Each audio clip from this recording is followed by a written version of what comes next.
বাংলাদেশের সংখ্যালঘু হিন্দুদের ওপরে বিভিন্ন অত্যাচার বা অবিচার বা অনাচারের যে ঘটনা সামনে আসছে তা যতটা মর্মবিদারক ততটাই নিন্দনীয়। কিন্তু আমি একটু পুরনো কথা বলতে চাইছি এই জন্যে যে একটু ভেবে দেখা দরকার যে এটা কি আজকের ঘটনা নাকি এর সূত্রপাত বহুদিন আগেই হয়েছিল। আমি মনে করি একেবারে 47 সালে যদি আমরা যাই, পাকিস্তান তৈরি হয়েছিল কিসের ভিত্তিতে? ধর্মের ভিত্তিতে। পূর্ব পাকিস্তান ছিল পাকিস্তানের অংশ, সেই পূর্ব পাকিস্তানও ধর্মের ভিত্তিতেই তৈরি হয়েছিল। হিন্দু মুসলমানের তখন যে ঝগড়া কলহ, যে মারামারি কাটাকাটি রক্তপাত, তখনকার কথা, তখন থেকেই চলছে। শুধু ভারতের যারা ছিলেন তারা বললেন তারা এটা করতে দেবেন না, ভারতবর্ষকে আরেকটা ধর্মীয় রাষ্ট্র করতে দেবেন না, হিন্দু রাষ্ট্র করতে দেবেন না। তাতে কি হলো?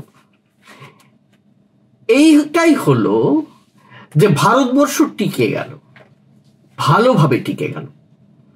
এমন নয় যে ভারতবর্ষে বিভিন্ন রাজনৈতিক দল ক্ষমতায় আসেনি, প্রচুর ক্ষমতায় এসেছে রাজনৈতিক দলেরা। কখনো দক্ষিণপন্থী এসেছে, কোনো বামপন্থী এসেছে, কখনো আবার অতি দক্ষিণপন্থীরাও কোনো কোনো জায়গায় এসেছে, আমরা দেখেছি। কিন্তু ভারতের সংবিধান যেটা তৈরি হয়েছিল সেটা এমনই একটা পাকাপোক্ত ভিত তৈরি করে দিয়ে গেছে ভারতের, যাতে এই ভারতবর্ষে কিন্তু এই জিনিসটা আমরা দেখতে পাইনি। কিন্তু বাংলাদেশে সেটা হলো, অথচ বাংলাদেশে হওয়ার কি কথা ছিল, অনেকেই ভেবেছেন হবে না। এবার একটু পুরোনো দিনে আরেকবার ফিরে যাই। 1947 সালের পরে যেটা হলো, তারপরেও পাকিস্তান কিন্তু এই পূর্ব পাকিস্তানকে ধরে রাখতে পারলো না, আমরা জানি সেটা। আপনারা মনে করে দেখুন, শেখ মুজিবুর রহমান যখন সেখানে আসছেন, তার উত্থান ঘটছে, আওয়ামী লীগ তৈরি হয়েছে এবং আওয়ামী লীগ ভীষণভাবে পূর্ব পাকিস্তানে নিরঙ্কুশ হয়েছে, প্রচুর আসনে জিতেছে, সমস্ত সংখ্যাধিক্য হয়ে যাচ্ছে। লাহোরে তখন সংসদ হবার কথা, সেই সংসদে বিপদে পড়ে গেল পাকিস্তান দেখলো যদি এখন যদি মুজিবুর রহমান যদি শাসনে চলে আসেন তাহলে মুশকিল কেন? না, ধর্মের ব্যাপারে নয়, আমি আবার বলছি, ধর্মের ব্যাপারে আদৌ নয়। পূর্ব পাকিস্তানে যদি মুজিবুর রহমান আসেন বা পাকিস্তানেও যদি বসে যান শাসন ক্ষমতায়, তাহলে একবারে ধর্মকে সরিয়ে দিয়ে একটা অসাম্প্রদায়িক সরকার করবেন, এমন কথা কেউ ভাবেনি। কিন্তু জাতিগত সত্তা, কি সত্তা? বাঙালি জাতিগত সত্তা, এইটাই ছিল মূল কথা। উর্দুকে চাপিয়ে দেবার কথা, এবং এটা জিন্না বলে গিয়েছিলেন উর্দুকে চাপানোর কথা। তখন থেকেই গুমরে উঠছিল বাঙালি জাতিসত্তা। আর তখন থেকেই দুটো ভাগে ভাগ হয়ে গেল পূর্ব পাকিস্তান এবং যাকে আমরা আজকে বলি বাংলাদেশ। একদিকে তার ধর্মীয় সত্তা, একদিকে তার জাতিগত সত্তা, সম্পূর্ণ বিভাজন হয়ে গেল। সেটা নিয়ে আজ একটু বলবো। আমি গৌতম বন্দ্যোপাধ্যায়, আর আপনারা দেখছেন গৌতম ব্যানার্জি অফিসিয়াল।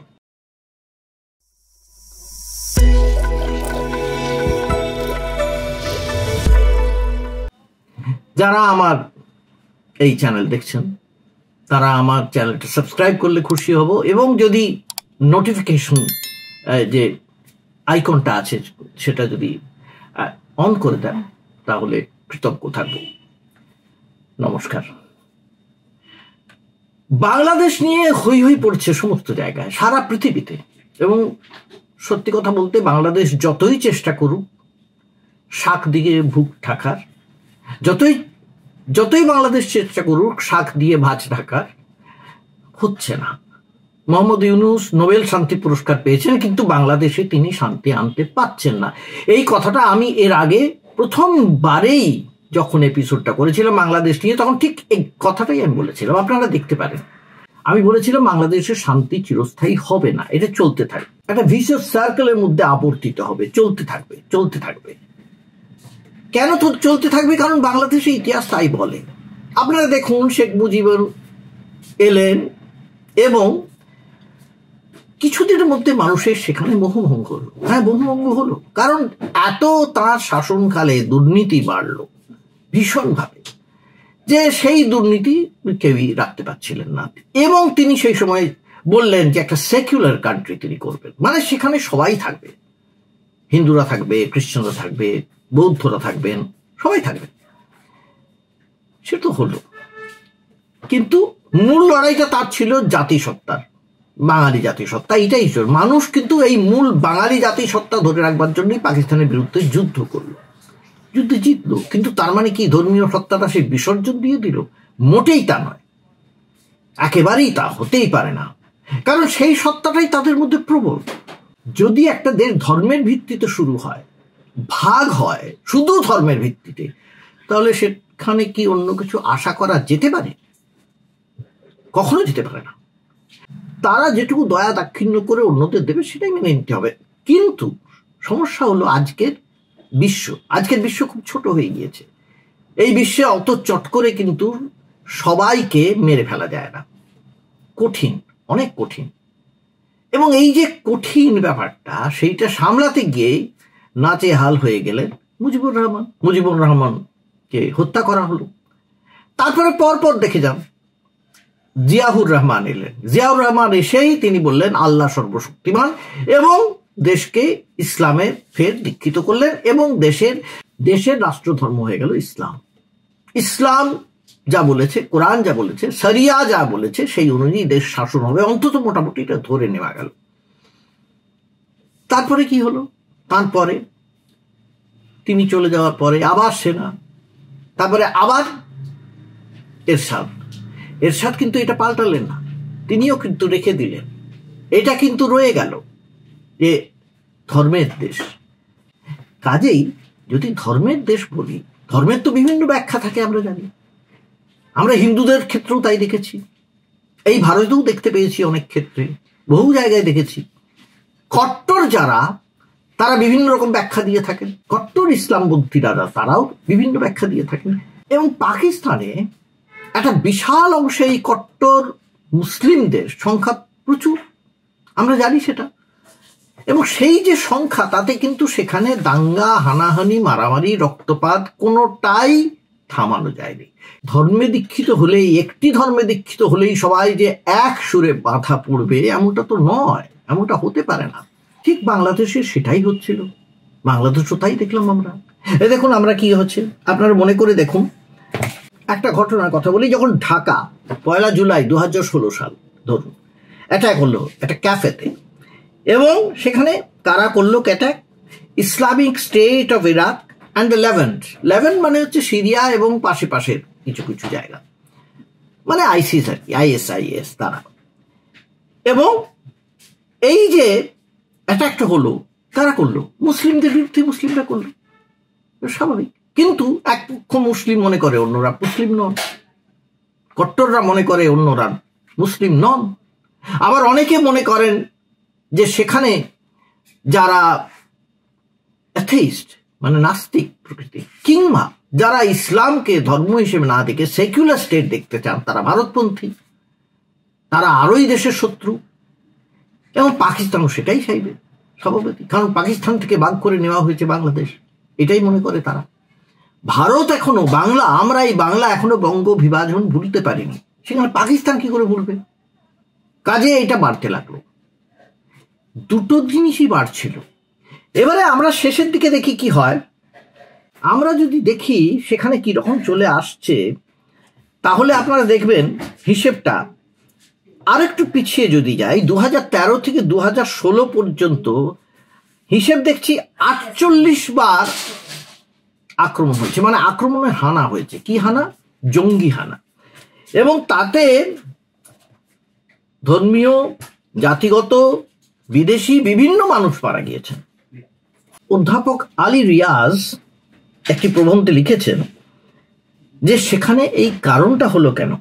কারণ সেখানে যতবারই গণতন্ত্র আসবার চেষ্টা হয়েছে, বিশেষ করে যে গণতন্ত্র যখন এলো, হাসিনা যখন এলেন, জিতলেন, বা তারপরে খালেদা যখন জিতলেন, তখন কি হলো, এই যে দুটো দল, প্রতিস্পর্ধী দল, এই কেউ কাউকে সহ্য করতে পারে না।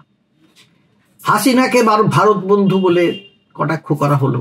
হাসিনা চাইলেন একটা সেকুলার স্টেট করতে, কিন্তু পারলেন কি? পারেননি, কখনোই পারেননি। কারণ তিনি ওই সংবিধান থেকে সরাতে পারেননি, পারা সম্ভব ছিল। অন্যদিকে বিএনপির খালেদা জিয়া, তিনি তো পারেননি, কারণ আমরা জানি কেন। আমি যে এরশাদের কথা বলছিলাম, এরশাদ যখন এসেছে তিনিও পারেননি, কাজে এইটা রয়ে গিয়েছিল। কিন্তু সমস্যাটা বেড়ে গেল, হঠাৎ করে বাড়লো কখন থেকে? আমি একটু পরের দিকে চলে আসছি। পরের দিকে হলো যখন হাসিনা এলেন। হাসিনা এসে কি চেষ্টা করলেন? তিনি নিজের ক্ষমতা ধরে রাখবার জন্য যাবতীয় দমন নীতি প্রয়োগ করলেন। একটা দিকে তিনি ভালো কাজ করবার চেষ্টা করেছেন, নিশ্চয়। তিনি এই অর্থনীতির উন্নতি যেটা বলা হয় বাংলাদেশে, তিনি করবার চেষ্টা করেছেন। বিভিন্ন বিদেশ থেকে সাহায্য নিয়ে এসেছেন, ঋণ নিয়ে এসেছেন, এবং দেশের মধ্যে অনেক কিছু করবার চেষ্টা করেছেন, যাকে বলা হয় উন্নত মানের প্রকল্প তিনি করবার চেষ্টা করেছেন। কিন্তু তিনি যেটা করেননি, মুখে তিনি গণতন্ত্রের কথা বলেছেন, তিনি গণতন্ত্রের বিনাশ চেয়েছেন। কারণ তিনি কাউকে মানেন, এবং তাকে না মানার জন্য খেসারত দিতে হয়েছে শেষ পর্যন্ত। আমরা জানি ইলেকশন করেছেন, নির্বাচন হয়েছে, সেখানে বিরোধীরা নেই। আচ্ছা, বিরোধীরা নেই, তারা বলেছে বয়কট করেছে। তারা বয়কট করলো কেন? তাদের বোঝাবার কথাও তো ছিল সরকারের এটা ভাবা উচিত ছিল যে কোনো জায়গায় শূন্যতা থাকে না, ভয়েড থাকে না। সেই ভয়েডটা কিন্তু আস্তে আস্তে কি হয়, যদি গণতন্ত্রে এই ধরনের শূন্যতা সৃষ্টি হয়, সেই শূন্যতাটা কিভাবে পূর্ণ হয়? নৈরাজ্য দিয়ে।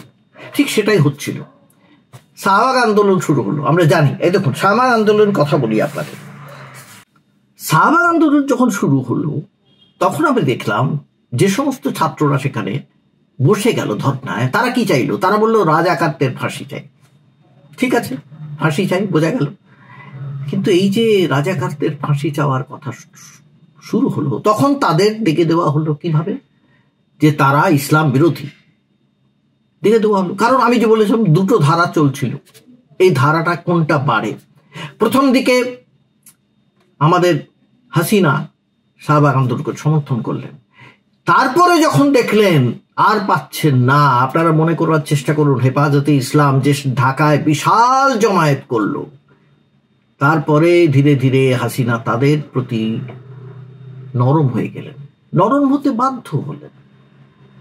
কিন্তু ততদিনে যা হবার হয়ে গিয়েছে। এই যে দুটো দলের মধ্যে ঝামেলা, তার মধ্যে আস্তে আস্তে এই যে যারা জঙ্গি, তারা নিজেদের গুরুত্ব বাড়াতে শুরু করেছে।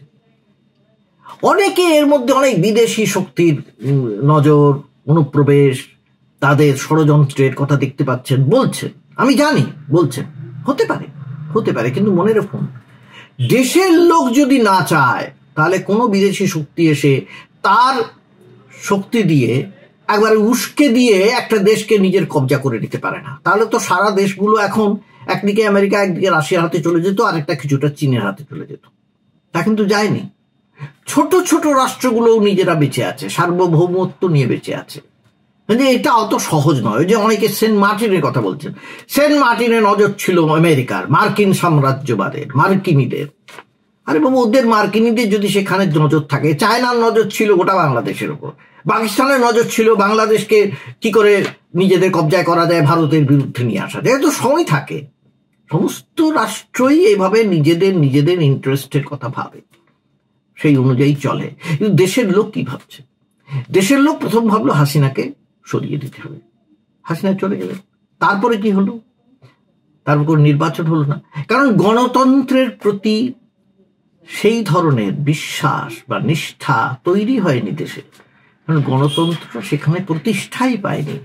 আমাদের এইটাই বিরাট একটা সুবিধা হয়েছিল যে আমাদের গণতন্ত্র প্রতিষ্ঠা পেয়েছিল। এখনো আমরা মুখ ফুটে বলতে পারি অনেক দোষ আছে, শাসক দলের অনেক দোষ, আমাদের অনেক প্রচুর ত্রুটি আছে। কিন্তু অ্যাট দ্য সেম টাইম শাসক দল যেমন চেষ্টা করে কুক্ষিগত করতে ক্ষমতা, তেমনি সারা ভারতে একটা কম্পোজিট কালচার আছে বলে, এই কম্পোজিট কালচারটা কিন্তু একটা কোনো মনো কালচারকে আমাদের দেশে কায়েমি হতে দেয় না। এইটা হচ্ছে আমাদের সবচেয়ে বড় ক্ষমতা, এবং কোনোদিন দেবে না। আমি এটা মনে করি বাংলাদেশে এটা হবে না, কাজে বাংলাদেশে এটা বাড়বে। এবং বাড়বে যদি তাদের অবিলম্বে গণতন্ত্রের প্রতিষ্ঠা না হয়, তাহলে নিজেদের দেশটা উচ্ছন্নে যাবে। যেমন পাকিস্তান গেছে, পাকিস্তান এখনো পর্যন্ত সামলাতে পারেনি। আজকে যদি বালুচিস্তানের বাসিন্দারা বেশি হতো সংখ্যায়, ঠিক যেমন পূর্ব পাকিস্তানে বাঙালিদের সংখ্যা বেশি ছিল, বালুচিস্তানে যদি বেশি থাকতো তারা সংখ্যায় বালুচরা, তাহলে বালুচিস্তানও আজ বেরিয়ে যেত পাকিস্তান থেকে। শুধু ধর্ম দিয়ে দেশ চলে না, এই কথাটা বুঝতে হবে তাদের। এই কথাটা যদি না বুঝতে পারেন তাহলে মুশকিল। সর্বশেষ খবরে জেনেছি মোহাম্মদ ইউনূস বসেছেন বিভিন্ন সংখ্যালঘু শ্রেণীর সঙ্গে, বিভিন্ন ধর্মের যারা আছেন তাদের সঙ্গে, কর্মকর্তাদের সঙ্গে, তাদের মধ্যে বৌদ্ধ বা হিন্দু তারাও আছেন, খ্রিস্টানরাও আছেন। এবং তিনি বলেছেন দেশটাকে অসাম্প্রদায়িক করতে হবে। মুখে বলা এক, কাজে করা আরেক। মুখে বললেই তো কাজে করা যায় না। তিনি তো কোনোদিনই প্রশাসন চালাননি। তার প্রশাসনিক অদক্ষতা যাকে বলা হয় ক্রমেই প্রকাশ পাচ্ছে, আরো প্রকাশ পাবে। অবিলম্বে যদি নির্বাচন হয় গণতান্ত্রিক পদ্ধতিতে, তাহলে যে সরকারই আসুক তার একটা দায় থাকবে, তার একটা দায়িত্ব থাকবে, তার একটা বৈদেশিক নীতি থাকবে, জাতীয় নীতি হবে। তখন বোঝা যাবে তার চরিত্রটা কিরকম, দেশটা কোন পথে চলবে। এখন দেশটা কোন পথে চলছে কেউ জানেন না, মোহাম্মদ ইউনূসও জানেন না। তিনি জানেন না যে দেশটা কে চালাচ্ছে। আসলে সেখানে সরকার বলতে কিছু নেই, প্রায় নৈরাজ্য। নৈরাজ্যে এটাই হয়ে থাকে, এটাই হয়ে থাকে, এইটাই আমরা দেখছি। সবচেয়ে ক্ষতি যদি কারোর হয় তাহলে শুধু হিন্দুদের নয়, হিন্দুদের হচ্ছে, মুসলিমদের হচ্ছে, খ্রিস্টানদের হচ্ছে, বৌদ্ধদের হচ্ছে, বাঙালির হচ্ছে, সবার হচ্ছে। বাংলাদেশ সম্পূর্ণভাবে বিপর্যস্ত হচ্ছে। এই কথাটা বুঝতে হবে যারা আছেন মাথায় তাদের। যেদিন বুঝবেন সেদিন তারা কিছু করতে পারবেন, আর যদি না বোঝেন শুধু বুলি আওড়ান তাহলে কিছু করতে পারবেন না। আজ এইটুকু বলে শেষ করছি। সকলে ভালো থাকবেন, আবার দেখা হবে পরের এপিসোডে। নমস্কার।